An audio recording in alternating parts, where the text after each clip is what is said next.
नमस्कार, स्वागत है आपके एबीपी न्यूज पर। आपके साथ मैं हूं आदर्श झा। देखिए, बंगाल की पिच पर कौन सी टीम जीतेगी, ये सवाल इसलिए क्योंकि बीजेपी हो या फिर टीएमसी, दोनों जमकर खेल कर रही हैं।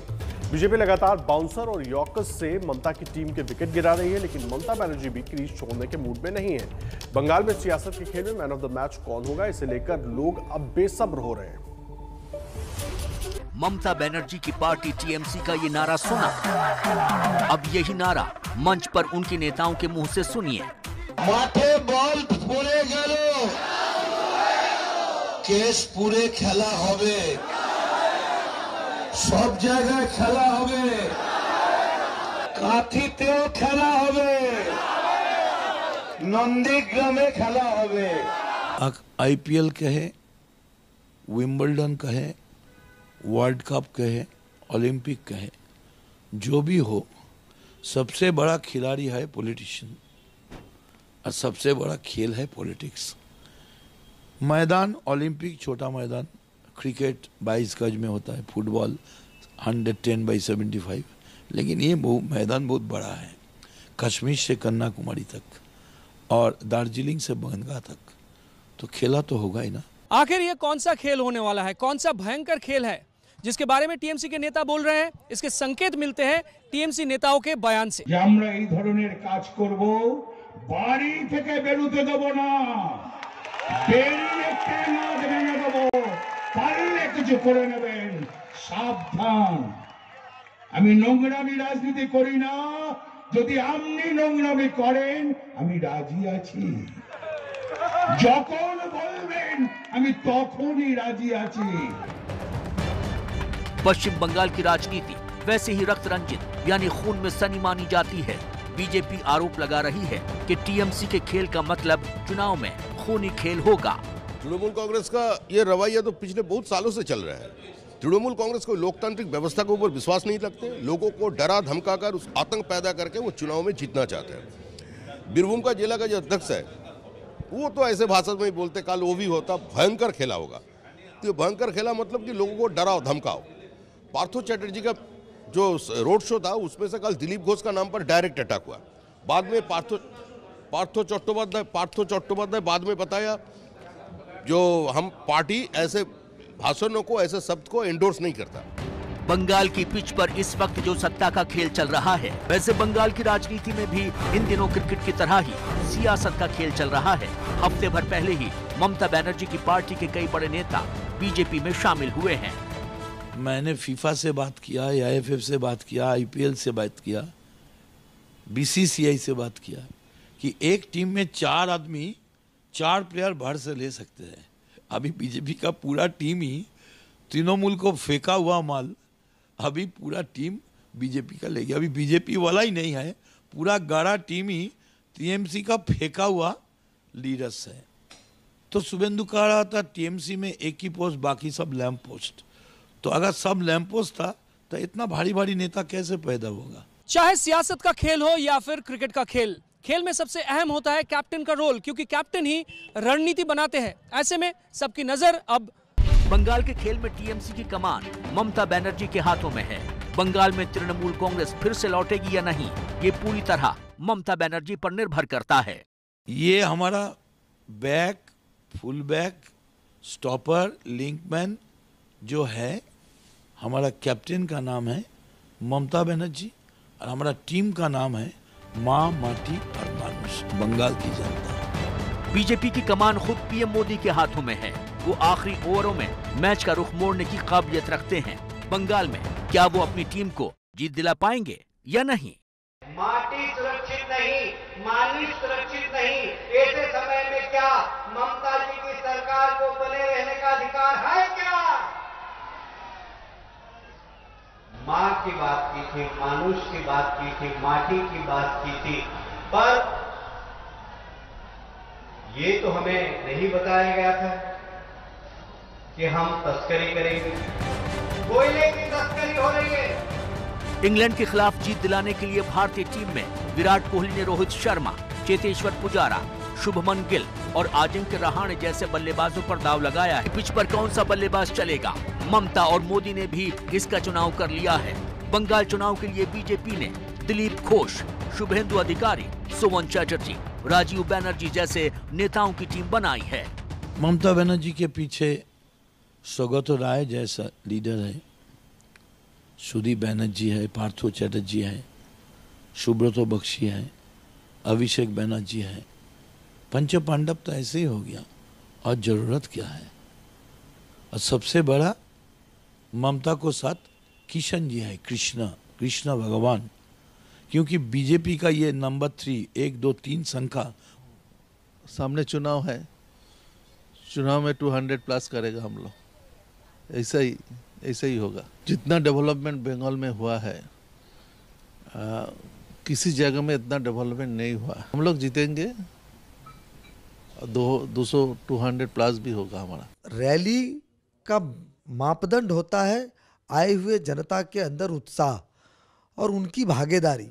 तृणमूल कांग्रेस में लोग लाए जाते हैं और हमारे यहाँ लोग स्वतः नेता को सुनने आते हैं, ये फर्क है। तृणमूल कांग्रेस अपने कार्यकर्ताओं को उत्साहित करने के लिए इस तरह की बयान देती है, निश्चित रूप से वो पार्टी के हिसाब से उसको ये करना भी चाहिए, लेकिन जनता सब समझ चुकी है।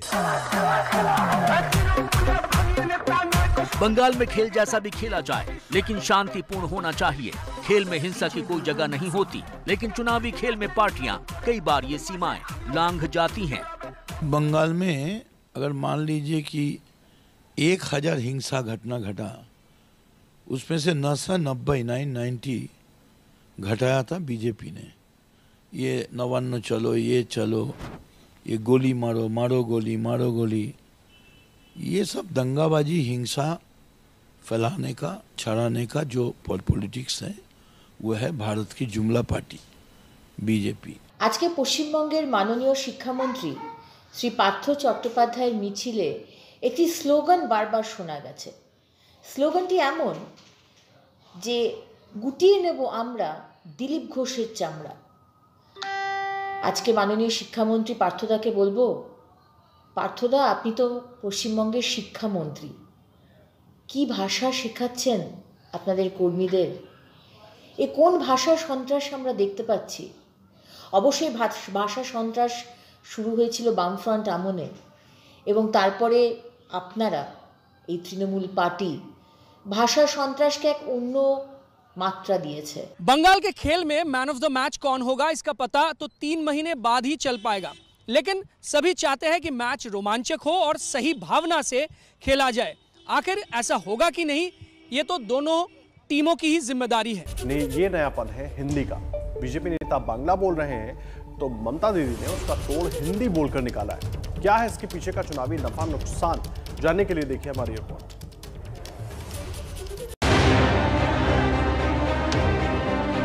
বাংলার এই পবিত্র ভূমিতে দুর্গা পুজোর সময়ে আপনাদের সকলের মধ্যে क्या मेरे को हिंदी सिखाएगा ये? हम तो उसको कान पकड़ के हिंदी सिखा देगा। दीदी टीएमसी যাচ্ছে, बीजेपी আসছে। बंगाल की राजनीति में एक नया किरदार बन गई है भाषा। क्या अपनी कृषकদের তালিকাটা দিন।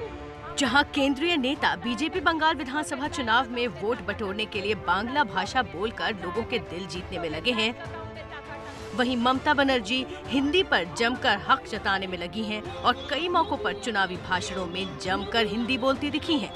एक बीजेपी वाला कहते हैं 29 जनवरी को अपने एक भाषण में ममता बनर्जी ने भाषा को लेकर सीधा हमला करते हुए कहा, क्या मेरे को हिंदी सिखाएगा ये? हम तो उसको कान पकड़ के हिंदी सिखा देगा। और इसी हफ्ते एक और स्पीच में फिर हिंदी भाषा पर जोर देते हुए कह गयी, हिंदी विश्वविद्यालय कौन बना रहे हैं? हमने बना रहे हैं। बंगाल में बज रहे बीजेपी के डंके के शोर में हिंदी में हुंकार भरने वाली ममता का जवाब दे रही हैं चुनावी दौरे पर बंगाल पहुंची स्मृति ईरानी भी। हाल ही में स्मृति ईरानी ने भी पश्चिम बंगाल में चुनावी मंच से धारा प्रवाह बांग्ला बोली। दीदी टीएमसी যাচ্ছে, बीजेपी আসছে। टीएमसी যাচ্ছে यानी टीएमसी जा रही है, बीजेपी आच्छे यानी बीजेपी आ रही है। और भाषा के इस घमासान के पीछे एक बड़ा कारण ये भी है कि ममता बनर्जी काफी वक्त से बीजेपी को बाहर वाली पार्टी बोलती आई हैं। जबकि बीजेपी लगातार बंगाल के वोटरों को लुभाने में लगी है। इस साल होने वाले विधानसभा चुनावों के लिए सियासी हलचल साल भर पहले से शुरू हो चुकी थी और बंगाल के करीब 10% हिंदी बोलने वाले वोटरों को अपने पाले में लाने के लिए बीजेपी सारे दांव चल रही है। केंद्रीय गृह मंत्री अमित शाह ने पिछले साल बंगाल में वर्चुअल रैली के दौरान अपने भाषण में दुष्यंत कुमार की एक कविता पढ़ी थी, लेकिन इस डिस्क्लेमर के साथ कि उन्हें यकीन है बंगाली लोग भी इन हिंदी बोलों का मतलब समझ जाएंगे। मैं कविता पढ़ना चाहता हूँ और हिंदी में है, मगर मैं मानता हूँ कि आप मेरी ये सुंदर कविता किसी कवि की है, इसका अर्थ समझेंगे। हो गई है पीर पर्वत सी पिघलनी चाहिए, इस हिमालय से कोई गंगा निकलनी चाहिए। सिर्फ हंगामा खड़ा करना मेरा मकसद नहीं है, मेरी कोशिश है कि ये सूरत बदलनी चाहिए। और साल भर पहले से शुरू हो चुकी बंगाल की इस सियासी जंग में एक बार फिर बंगाली वर्सेस बाहरी का शोर सुनाई दिया। তারা আমাদের বাংলার লোক, কিন্তু যারা ইলেকশনের সময় গুন্ডামি করতে আসে আর দাঙ্গা করতে আসে তাদের আমরা মনে করি তারা বাংলা থেকে বহিরাগতদের এখানে কোনো স্থান নেই, দাঙ্গাকারীদের কোনো স্থান নেই। बोलपुर में अमित शाह के रोड शो के बाद जब ममता ने वहां का रुख किया तो वो फिर एक बार गरजी। শহরবাসীরা দেখবেন 10 জনের মধ্যে 2 জনকে ঢুকিয়ে দিয়েছে, তারা এখানকার লোক নয়, তারা বহিরাগত, তারা এসে আপনাদের লোক বিজেপি নামে বোঝাবে। ममता बीजेपी और उसके समर्थकों को बाहरी साबित करने पर लगी हैं। वहीं स्मृति ईरानी ने हाल में अपने दौरे पर बांग्ला बोलकर ममता के बंगाली वर्सेस बाहरी दांव को फेल करने की कोशिश की।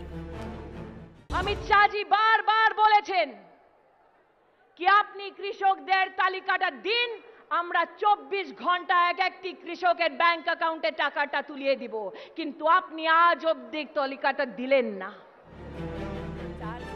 स्मृति की प्रभावशाली बांग्ला सुनकर कुछ फैंस ने इतिहास खंगाल कर उनके पंजाबी और गुजराती बोलते हुए वीडियो भी सोशल मीडिया पर वायरल कर दिए, ताकि भारतीय जनता पार्टी विधानसभा विस्तार में आप सौनी सेवा करी। लेकिन ममता बनर्जी भी पीछे नहीं है। पिछले हफ्ते जब उन्होंने जमकर हिंदी बोली तब उन्होंने अपनी गुजराती और पंजाबी पर पकड़ की भी नुमाइश कर डाली। वो हमको हिंदी सिखाता है, वो तो टेलीप्रॉम्प्टर देख के बोलता है गुजराती भाषा में लिख के। अरे देखो आप मेरे को बोलो हम हिंदी पूरा पढ़ देगा, देखो इधर में लिखा इंग्लिश हिंदी, तो हिंदी देखो क्या पढ़ता है। दूध दही सब सही बंगाल में AITC का सरकार अभियान भर रहा है। हाँ मैं हिंदी अच्छा से पढ़ लेता है, वो लोग नहीं पढ़ सकता है, वो टेलीप्रॉम्प्टर में देख के पढ़ता है। जो भाषा देखता है टेलीप्रॉम्प्टर में गुजराती में लिखा देता है और वही पढ़ता है। हम तो गुजराती का भी हमारा याद है, केम छो भालचो हमको भी पता है। जैसे पंजाबी लैंग्वेज हम तो अच्छा जानते हैं, पंजाबी लोग कोई बात कहे हमारे साथ पंजाबी में बात करो, हम बात करते हैं। बॉय गुरु जी का खालसा, वो बोला बॉय गुरु जी का फतेह, और हमने कहा सत श्री अकाल, वो बोला है हम बोला है बोले सोनिहाल, वो बोला है सत श्री अकाल। कभी बाहरी बुलाए जाने का विवाद, कभी जय श्री राम के नारे को लेकर आरोप प्रत्यारोप, और अब सियासत पर चढ़ा भाषा का भूत। पश्चिम बंगाल के चुनावी मैदान में जुबानी जंग लंबी चलने वाली है।